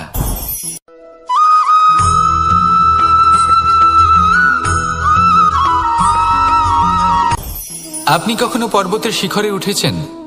আপনি দেখতে পাবেন পর্বতের পদতলে প্রচুর সুন্দর ফুল রয়েছে, সবুজ বনানী রয়েছে। যত আপনি ওপরে উঠতে থাকবেন তত ফুল কমতে থাকবে, সবুজ বনানী কমতে থাকবে। আরো কিছুটা ওপরে উঠলে কাঁটা জাতীয় গাছ দেখতে পাবেন, শুকনো গাছ দেখতে পাবেন। আরো যদি ওপরে ওঠেন তাহলে পাষাণ দেখতে পাবেন। আরো ওপরে উঠলে হিমখণ্ড দেখতে পাবেন। এই যে পর্বত, তা মনুষ্য জীবনের সবথেকে উত্তম উদাহরণ। মানুষ যখন সাফল্যের শিখরে পৌঁছতে চান, মহানুভবতার শিখরে পৌঁছতে চান, পথে যত আস্তে আস্তে উপরে উঠতে থাকেন, ততই ভৌতিক বস্তু তার থেকে বিচ্ছিন্ন হতে থাকে। যদি তিনি সেই ভৌতিক বস্তুগুলি ত্যাগ না করতে পারেন, তাহলে কখনোই সেই স্থানে পৌঁছতে পারবেন না। আর মানুষ যদি উচিত ত্যাগ করতে পারেন, পথে অগ্রসর হতে থাকেন, এগোতে থাকেন, তাহলে একদিন না একদিন তিনি মহানুভবতার, জ্ঞানের, সাফল্যের হিমের স্বাদ অবশ্যই লাভ করবেন। মনে রাখবেন, মানব জীবনে ত্যাগ হলো অত্যন্ত গুরুত্বপূর্ণ অংশ। আসুন আমার সাথে ভালোবেসে বলুন, রাধা রাধা।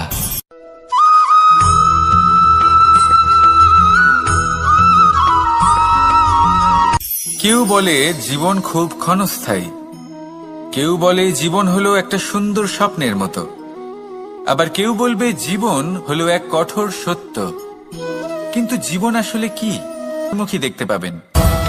এবার যদি আপনি গম্ভীর হয়ে থাকেন, তাহলে আপনি একজন রুষ্ট ব্যক্তি দেখতে পাবেন।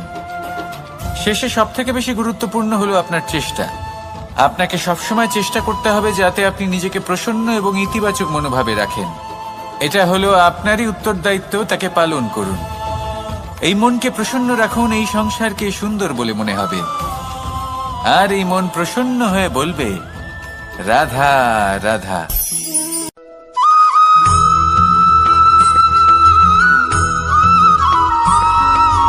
আমাদের শরীর প্রকৃতির সর্বশ্রেষ্ঠ রচনা। যে অঙ্গ প্রত্যঙ্গ আমরা লাভ করেছি, প্রত্যেকটির মধ্যে একটি নিজস্ব বার্তা রয়েছে।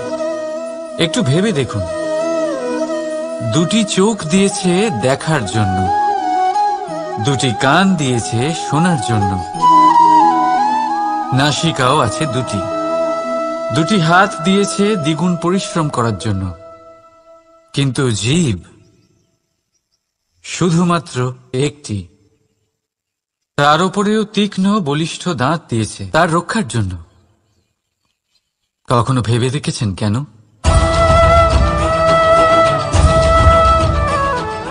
কারণ শব্দ আর শব্দের প্রয়োগ মানুষের সবচেয়ে বড় অস্ত্র, যার প্রয়োগ যত ভেবেচিন্তে করা যায়, মানুষ তার জীবনে ততটাই উপরে উঠতে পারে। তাহলে মনে রাখুন, দেখুন, শুনুন আর বুঝুন বেশি, বলুন কম। রাধা রাধা।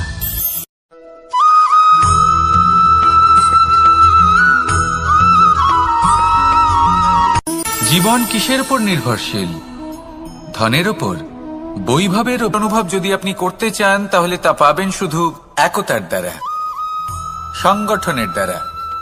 যদি আপনাকে উদাহরণ দিই, নিজের এই হাতটাকে দেখুন, 5টা আঙুল রয়েছে। কোনো একটা বস্তুকে নিজের একটা আঙুল দ্বারা তুলে ধরার চেষ্টা করে দেখুন, বড়ই কষ্ট হবে। তখন আপনি বুঝতে পারবেন, যখন এই 5টি আঙুল একত্রিত হয়, তখন কোনো কাজ কতটা সহজ হতে পারে। এটাই হলো শক্তি একতার। সব থেকে ভালো উদাহরণ যদি আপনাকে দিই, তাহলে বাঁশি। এই বাঁশি থেকে অত্যন্ত মধুর সুর নির্গত হয়, যা সবার মন প্রসন্ন করে দেয়। এই কথা সত্যি। কিন্তু এই বাঁশি আমি একটা বা দুটো আঙুল দিয়ে বাজাতে পারবো না। আমাকে প্রত্যেকটা আঙুল ব্যবহার করতেই হবে, তবেই এর থেকে মধুর সুর নির্গত হবে, যা সকলকে প্রসন্ন করবে। ঠিক কিনা? ঠিক এইভাবেই যদি আপনি চান যে আপনার জীবনরূপী বাঁশি থেকেও মধুর সুর নির্গত হোক বা সবার মনকে প্রসন্ন করে তুলুক, তাহলে আপনাকেও জীবনে একতা নিয়ে আসতেই হবে। আপনি একাও কর্ম করতে পারেন, পথ চলতেও পারেন, সামনেও এগোতে পারেন, সাফল্যও লাভ করতে পারেন। কিন্তু যখন সকলে একসাথে এগোবেন, সেই পথে চলবেন, সেই কর্মই করবেন, তখন লক্ষ্যে অবশ্যই পৌঁছবেন, সাফল্য অবশ্যই লাভ করবেন। কিন্তু সেই সাফল্য এবং তার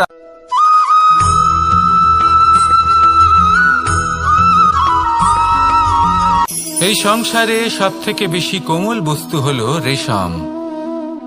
এই রেশম এতটাই কোমল হয় যে এর পুরো একটা থান শুধুমাত্র একটা হাতে ধরা সম্ভব। কখনো ভেবে দেখেছেন এই রেশম কিভাবে হয়? একটি কীট তার লালার দ্বারা উৎপন্ন হয়। এই কীট সেই রেশমকে পাক দিতে থাকে, পাক দিতেই থাকে, দিতেই থাকে, আর আস্তে আস্তে তার মধ্যেই জড়িয়ে পড়ে।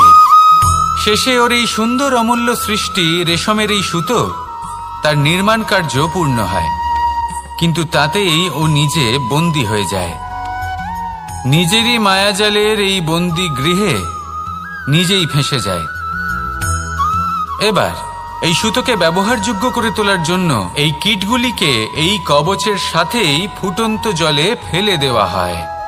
এই সংসারে যদি আমাদের স্বপ্ন এই সংসারের দুঃখ হরণ করার জন্য, এই সংসারে সুখ বিতরণ করার জন্য হয়, তবেই আমাদের প্রগতি সম্ভব।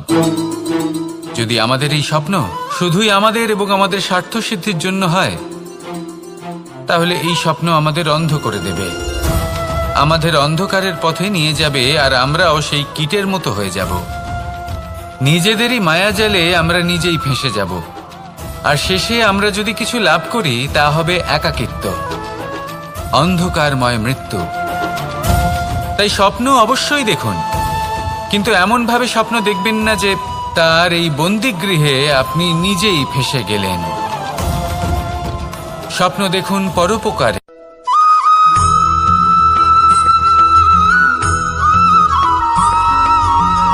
মানুষের মানসিকতা এমন হয় যে সে যতটা করে আশা করে যে তার থেকে অনেক বেশি তার বদলে সে পাবে।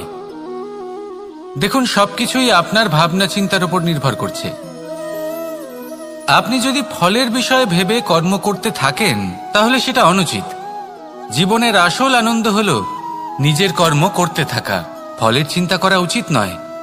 যদি আপনি এরকম ভাবেন যে আমি এতটা করছি, আমার এতটা পাওয়া উচিত, সেই ভাবনা অনুচিত। যদি আপনি সেবার মানসিকতা নিয়ে কর্ম করতে থাকেন, কর্মচক্রে প্রবাহিত হন, যদি আপনি এমন ভাবনা রাখেন যে আমি এতটা পাচ্ছি তাই এর থেকে অনেক বেশি আমি কর্ম করব, তাহলে নিশ্চিত রূপে আপনি যতটা করছেন তার থেকে অনেক বেশি আপনি পাবেন, আপনার আশার থেকে অনেক বেশি আপনি পাবেন। শুধু জীবনে অনেক বেশি কাজ করতে থাকুন, ফলের চিন্তা করবেন না। আর মনে রাখবেন, এই ভাবনাই সব থেকে বড় বীজ। কর্মের উপর বিশ্বাস রাখুন, জীবনে যা যা আপনি চান সবই সুখময় হবে। আসুন আর আমার সাথে ভালোবেসে বলুন, রাধা রাধা।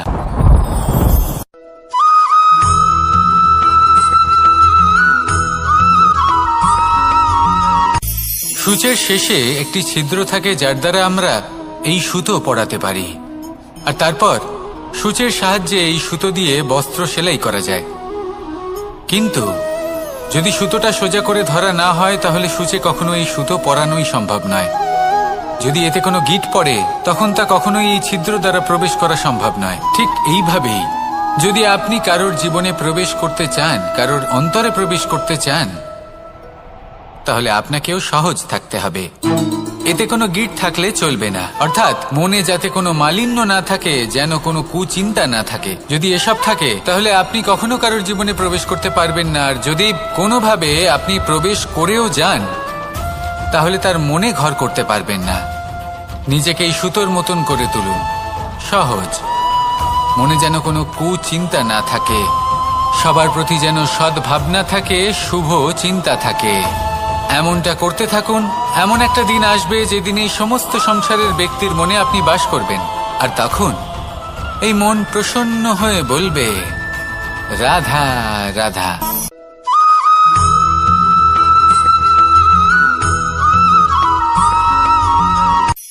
এই সংসারে সাফল্য লাভ করার জন্য জ্ঞানের প্রয়োজন হয়, পরিশ্রমের প্রয়োজন হয়, দৃঢ় নিষ্ঠার প্রয়োজন হয়, নিরন্তর চেষ্টা করা প্রয়োজনীয়।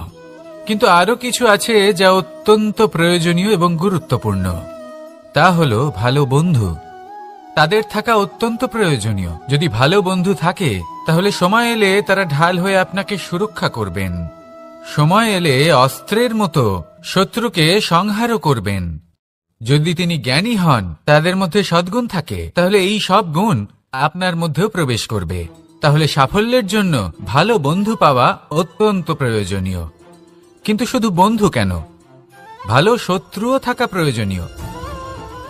এবার আপনি ভাববেন, এ আমি কি বললাম? যদি আপনার জীবনেও ভালো অর্থাৎ শক্তিশালী শত্রু থাকে তাহলে আপনিও শক্তিশালী হতে থাকবেন। এই শত্রু আপনাকে প্রেরিত করবে আরো বেশি শক্তিশালী হয়ে ওঠার। কখনো কোনো হরিণকে দেখুন, তীব্র গতিতে দৌড়তে থাকে। কেন তীব্র গতিতে দৌড়য়? এই কারণে নয় যে কোথাও তার জন্য মধুর ঘাস অপেক্ষা করে রয়েছে, না। সে এই কারণে তীব্র গতিতে দৌড়য় কারণ সেটা না করলে তার পেছনে একটি সিংহ আছে যে ওকে নিজের ভোজন করে ফেলবে। তাই জীবনে বিপদ, সংকট এই সবকিছুও হলো অত্যন্ত গুরুত্বপূর্ণ। তার সম্মুখীন হতে শিখুন আর আমার সাথে ভালোবেসে বলুন, রাধা রাধা।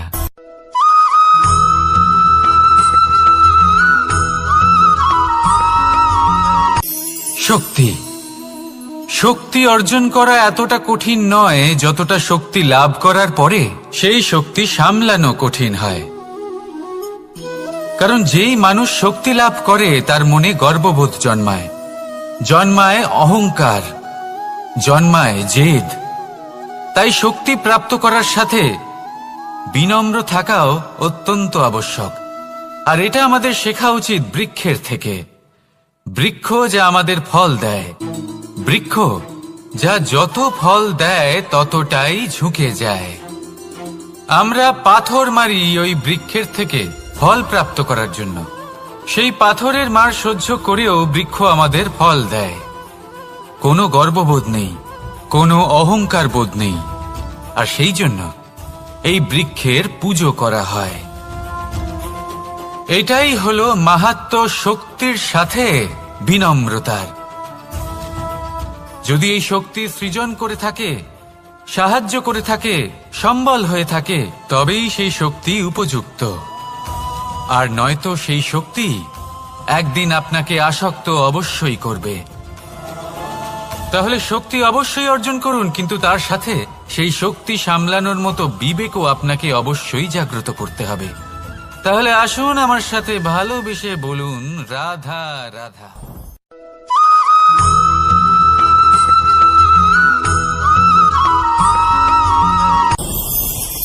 ভয়ের সাথে আমরা সবাই পরিচিত, কষ্টও আমরা সবাই পেয়েছি। কখনো কখনো আমরা অসুস্থ হয়ে পড়ি, আর এমন সময় হলে মাতার মমতা, কখনো বাবার স্নেহ, কখনো বন্ধুদের পাশে থাকার অনুভূতি আমাদের রোগ নিরাময়ে সাহায্য করে। কখনো যদি আমরা নিরাশ হয়ে পড়ি, তখন যদি আমাদের কোনো আপনজন আমাদের দুটো ভালো কথা বলে, তখন আমাদের মনোবল বেড়ে যায়। ঠিক তেমন সংসারের এই রঙ্গমঞ্চে যদি আপনি পীড়িত অনুভব করেন, কিছু শুভ কথা আলোচনা করুন, কিছু স্তুতি গান করুন, কিছু মুহূর্তের জন্য হলেও নিজের ইষ্টদেবের কথা স্মরণ করুন আর প্রার্থনা করুন।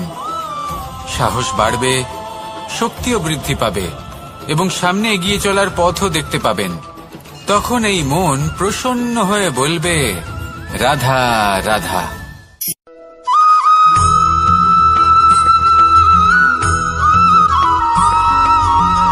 এই সংসারের সবথেকে গুরুত্বপূর্ণ তত্ত্ব কোনটা? প্রথম হলো সময়। জন্ম থেকে মৃত্যু পর্যন্ত এই যে সময়, এটাই তো হলো জীবন। দ্বিতীয় হলো জীবন, যাতে আমরা সময়ের সদ্ব্যবহার করি, শ্রেষ্ঠ থেকে শ্রেষ্ঠতর কাজ করার চেষ্টা করি। বহু বছরের এই পরম্পরা, এই সংস্কৃতিকে এগিয়ে নিয়ে যাওয়ার চেষ্টা করি। এই সংসারে আমরা অংশগ্রহণ করতে চেষ্টা করি। তৃতীয় হলো ধন, সেই ধন যা প্রত্যেক ব্যক্তি অর্জন করতে চেষ্টা করেন। এবার এই তিনটি তত্ত্বের মধ্যে একটা সামঞ্জস্য আছে, সমান ব্যাপার আছে। সে ধনই হোক বা সময় হোক বা হোক জীবন। আর সেই সমান ব্যাপার হলো যে যদি আপনি এটা গণনা করতে থাকেন তাহলে তা কমতে থাকে, যদি আপনি এটা ব্যবহার করেন তাহলে তা বাড়তে থাকে। একে সংগঠিত করে রাখতে চেষ্টা করলে এ হাত থেকে ফসকে যায়, কিন্তু যদি আপনি একে সামলে রাখতে শিখে যান তাহলে এমন কাজ করবেন যাতে সংসারের সাথে সাথে পরবর্তী প্রজন্ম লাভবান হবে। যদি কিছু শিখতে চান তাহলে সামলাতে শিখুন, গণনা করা বা সংগঠিত করা নয়। আসুন আর আমার সাথে ভালোবেসে বলুন, রাধা রাধা।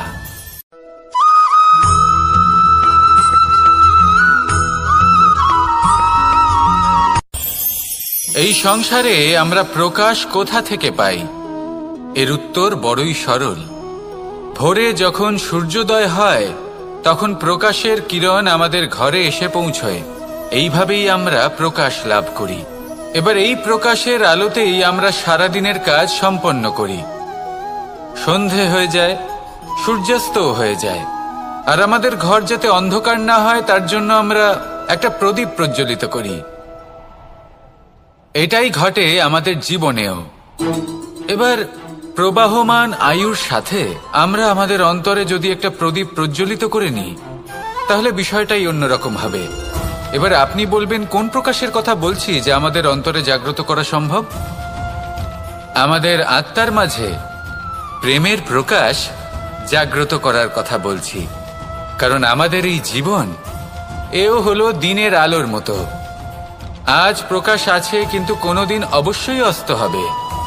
কিন্তু অস্ত হবার আগে যদি আমরা আমাদের আত্মার মাঝে প্রেমের এই প্রকাশ উজ্জ্বলিত করে নিই তাহলে আমাদের সন্ধ্যাকালও আমরা আনন্দে এবং প্রেমে যাপন করব। তাহলে আসুন আর আমার সাথে ভালোবেসে বলুন, রাধা রাধা।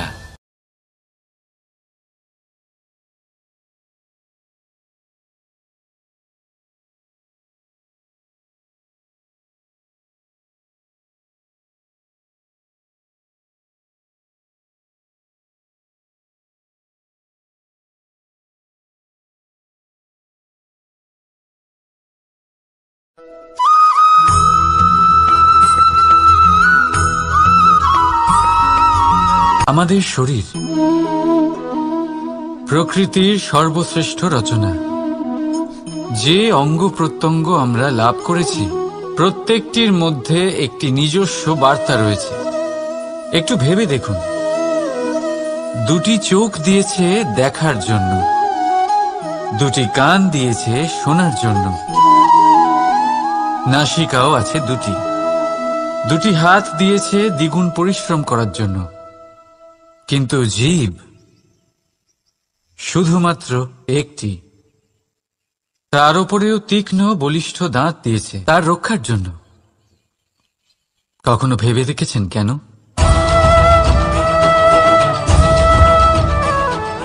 কারণ শব্দ আর শব্দের প্রয়োগ মানুষের সবচেয়ে বড় অস্ত্র, যার প্রয়োগ যত ভেবে চিন্তে করা যায় মানুষ তার জীবনে ততটাই উপরে উঠতে পারে।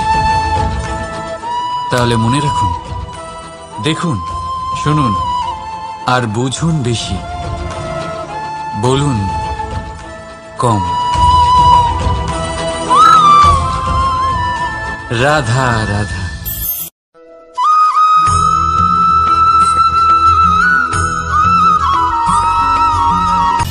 সময়, জীবন, কাল। দেখতে গেলে এই তিনটি শব্দ একটি শব্দেরই সমার্থক শব্দ মনে হয়, কিন্তু এই শব্দগুলির অর্থ কি সমান? কখনোই নয়। হ্যাঁ, এই সময় চলতে থাকে, জীবন চলতে থাকে, কালচক্র চলতে থাকে। এই সময় কেটে যায়, কিন্তু এই জীবন একে যাপন করতে হয়। কি বলেন? এই জীবনে কিছু করুন বা কিছু না করুন, জীবন এমনি কেটে যাবে, আপনি জানতেও পারবেন না। কিন্তু সেটা আমাদের উদ্দেশ্য নয়, একে যাপন করতে হবে। এই জীবনে প্রেরণা পেতে শিখুন, প্রেরণা দিতে শিখুন, আহ্বান গ্রহণ করতে শিখুন, আহ্বান জানাতে শিখুন, মহান কাজ করতে শিখুন, ধন্যাত্মক বোধ জাগিয়ে তুলুন। জীবন অতিবাহিত করার অর্থ কি তা আপনি শিখে যাবেন। কারণ সময় কেটে যায়, সমস্ত যুগ কেটে যায়, কিন্তু জীবনের রীতি জীবন কাটিয়ে দেওয়া নয়, জীবন যাপন করা। এই জীবন সম্পূর্ণরূপে অনুভব করতে হবে, নতুন পথ বানাতে হবে। এবারে যদি এই জীবন বাঁচার সময় একবার ভেবে দেখুন, যদি মনে প্রেম থাকে, সদ্ভাবনা থাকে, তাহলে কি হবে? এই জীবনকে বাঁচার অনুভূতিটাই অন্যরকম হয়ে যাবে। একটা আনন্দময় অনুভূতি লাভ করবেন। তাহলে এটাই করুন আর আমার সাথে ভালোবেসে বলুন, রাধা রাধা।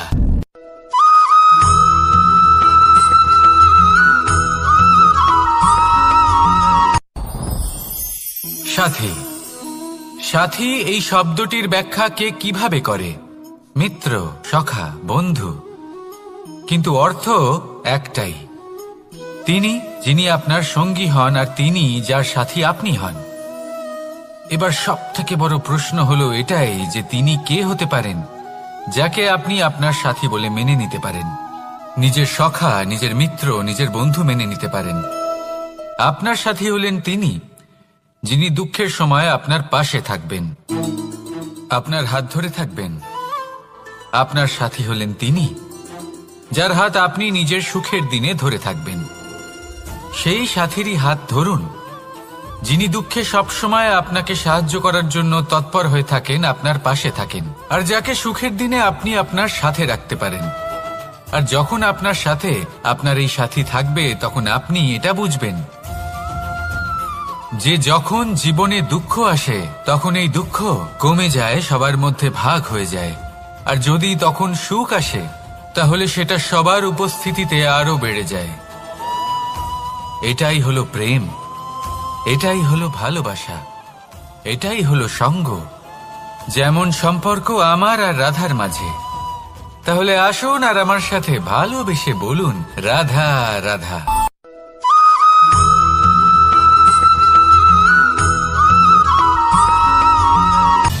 সময়, জীবন, কাল।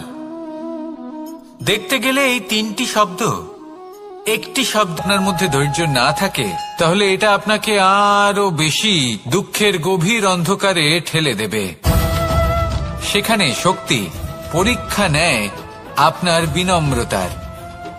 যদি আপনি বিনম্র না হন তাহলে হয় এই শক্তি আপনার সঙ্গ ত্যাগ করবে, নয় এই শক্তি বিনম্রতার অভাবে আপনার পতনের কারণ হতে পারে। এই সংসারে যে কোনো ব্যক্তি যিনি এই পরীক্ষায় উত্তীর্ণ হয়ে থাকেন, এই জীবনে তিনি সাফল্য লাভ করেন। আসুন আমার সাথে ভালোবেসে বলুন, রাধা রাধা।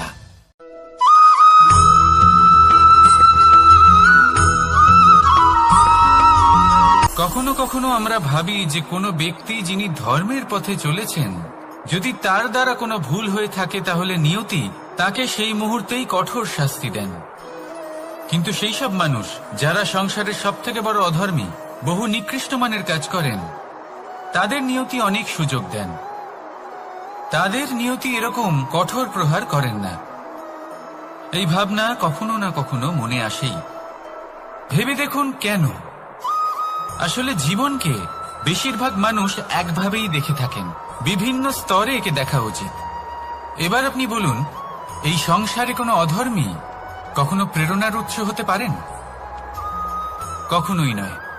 যে মানুষ নিজের আত্মাকে মলিন করে ফেলেছেন, তিনি এই সংসারকে কিভাবে প্রেরণা যোগাবেন? উনি নিজেই বুঝতে পারেন না কোনটা করা উচিত, ধর্ম কোনটা। তাই নিয়তি তাকে একটা সুযোগ দেন, এটা বোঝার সুযোগ দেন যে কোনটা উচিত, কোনটা ধর্ম। সুযোগ দেন নিজের বিবেক জাগিয়ে তোলার, তাকে সুযোগ দেন নিজের অন্তরাত্মার ডাক শোনার। যখন তাতেও কাজ হয় না, তখন নিয়তির কাছে একটাই পথ বাকি থাকে, আর তা হল মহাবিনাশ। মহাবিনাশ হয়তো দেরিতেই আসতে পারে, কিন্তু তা অবশ্যই আসবে। আর যখন মহাবিনাশ আসে তখন মহাবিনাশের যন্ত্রণা সমগ্র মানব জীবনের যন্ত্রণার থেকে অনেক বেশি হয়। এই কথাটা সবসময় মনে রাখবেন। আর অন্যদিকে যে মানুষ ধর্মের পথে চলছেন, তার দ্বারা যদি কোনো ভুল হয়ে থাকে তখন নিয়তি তার পরীক্ষা নেন। কিছুক্ষণের জন্য মানুষের মনে হতে পারে নিয়তি তাকে কঠোর শাস্তি দিয়েছেন।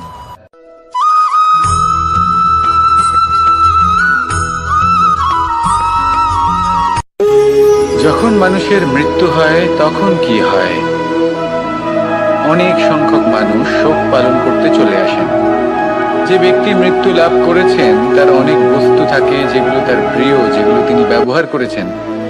তার শয্যা, তার বস্ত্র, তার আভূষণ সবকিছু তার থেকে বিচ্ছিন্ন করা হয় এবং খালি হাতে তাকে শ্মশানের উদ্দেশ্যে রওনা করা হয়। আমি আপনাকে এই প্রশ্ন করতে চাই, আপনি এই সংসারে কি অর্জন করেছেন? ধন সম্পত্তি, বস্ত্র, আভূষণ, এই সবকিছু যে আপনি অর্জন করেছেন, আপনার মৃত্যুর পরে তা আপনার থেকে দূর হয়ে যাবে। এর উত্তর হলো একটাই, আপনার কর্ম। শুধু সেটাই আছে যা একান্ত আপনার, আর শুধু সেটাই এই সংসার থেকে চলে যাওয়ার পরেও সংসারেই জীবিত থাকবে। যদি আপনি দুষ্কর্ম করেন, তাহলে এই সংসার আপনাকে একটি অনুচিত উদাহরণ হিসেবে মনে রাখবে যে এই ব্যক্তি খুব পাপী ছিল, অনুচিত কর্ম করতেন। যে পথে তিনি চলেছেন সেই পথে কারোর চলা উচিত নয়। সেখানেই যদি আপনি সৎকর্ম করেন, তাহলে সংসার চিরকাল এটাই বলবে যে খুব ভালো মানুষ ছিলেন, সবাইকে ভালোবাসতেন, সবাইকে সাহায্য করতেন, আমার খুব প্রিয় মানুষ ছিলেন। এটাই হলো শ্রেষ্ঠ কর্ম। সেই জন্য জীবনে শুধুমাত্র ধন সম্পত্তি, আভূষণ এই সব অর্জন করতে গিয়ে নিজের মনোনিবেশ করবেন না। শ্রেষ্ঠ কর্ম করুন। সংসার থেকে চলে যাওয়ার পরেও এই কর্মই এই সংসারে আপনাকে জীবিত রাখবে। আসুন আমার সাথে ভালোবেসে বলুন, রাধা রাধা।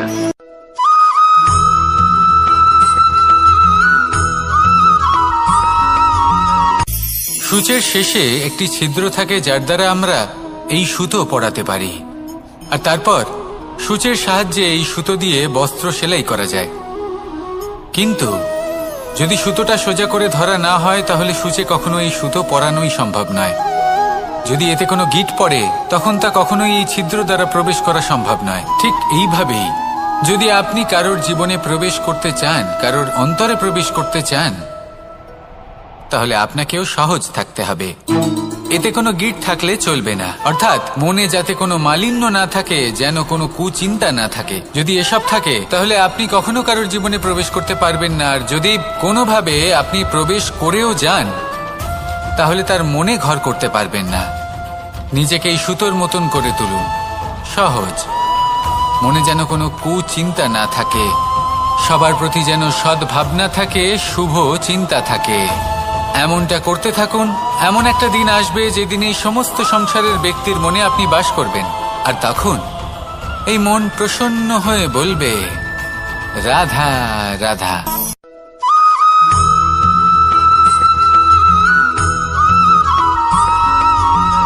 পিতা আর পুত্রের সম্পর্ক অত্যন্ত মধুর হয়ে থাকে।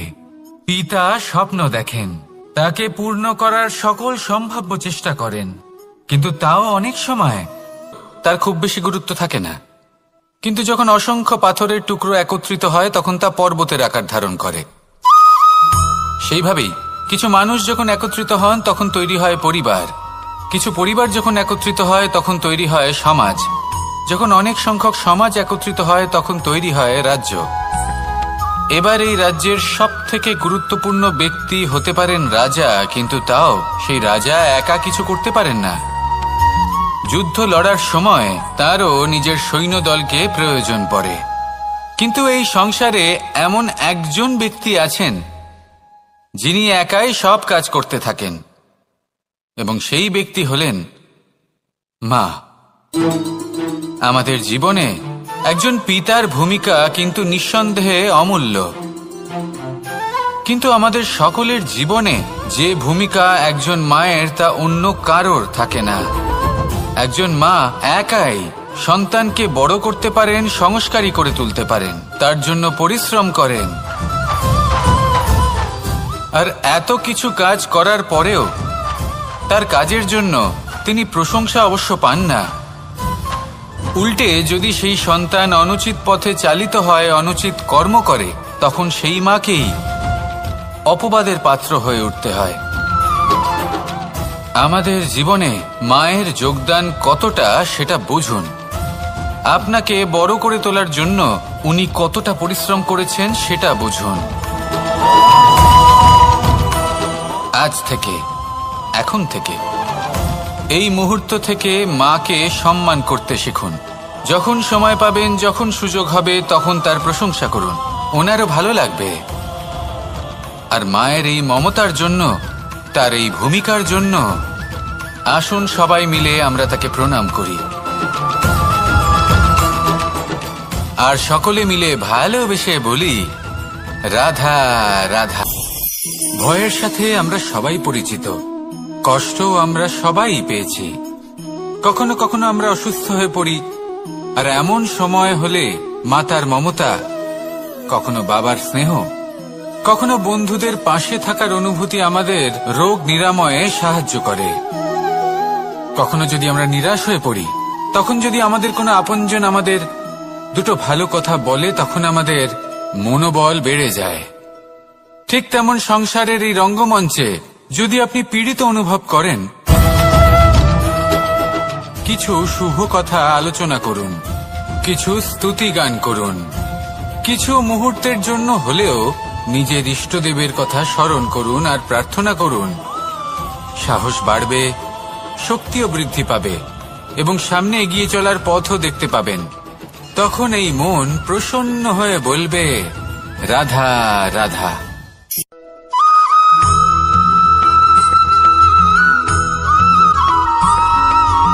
ফিরে আসছিলেন এবং তাদের ফেরার পথে হঠাৎ করে কোথাও থেকে একটি বাছুর চলে এলো। এই দুই বোন ভয়ভীত হয়ে গেলেন আর তাদের হাত থেকে সেই আটা পড়ে গেল, মাটিতে মিশে গেল। এবার এই পুরো ঘটনাক্রমে যদি কারোর বিন্দুমাত্র লাভ হয়ে থাকে, বিন্দুমাত্র আনন্দ পেয়ে থাকে, তাহলে সে কে? সেই ছোট বোন, যিনি মাঝে মাঝেই গমের দানা তুলছিলেন এবং খাচ্ছিলেন। কিছুটা হলেও উনি আনন্দ লাভ করেছিলেন। এবার এরকমই হলো আমাদের জীবনে ভক্তি এবং ভালোবাসা সংক্রান্ত বিষয়।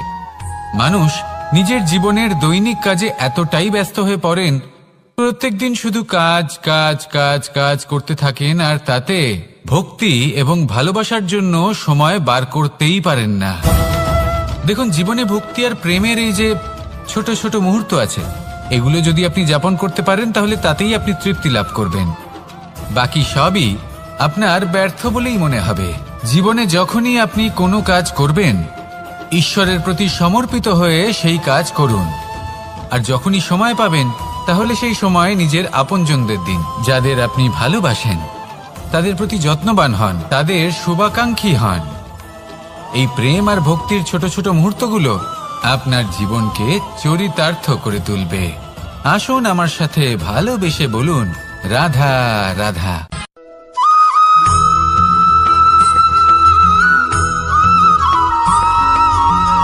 মানুষের মানসিকতা এমন হয় যে সে যতটা করে আশা করে যে তার থেকে অনেক বেশি তার বদলে সে পাবে। দেখুন, সবকিছুই আপনার ভাবনা চিন্তার উপর নির্ভর করছে। আপনি যদি ফলের বিষয়ে ভেবে কর্ম করতে থাকেন, তাহলে সেটা অনুচিত। জীবনের আসল আনন্দ হলো নিজের কর্ম করতে থাকা, ফলের চিন্তা করা উচিত নয়।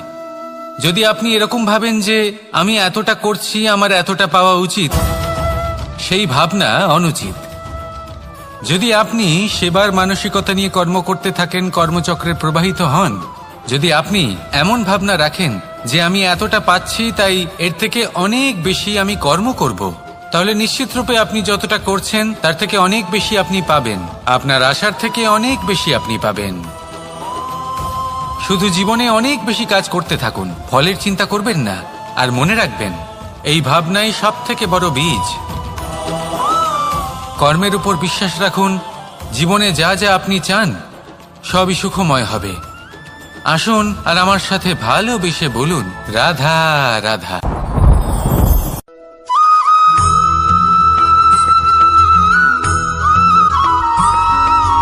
মূল্য কিন্তু কোনো অংশে কমে যায় না, তাই না?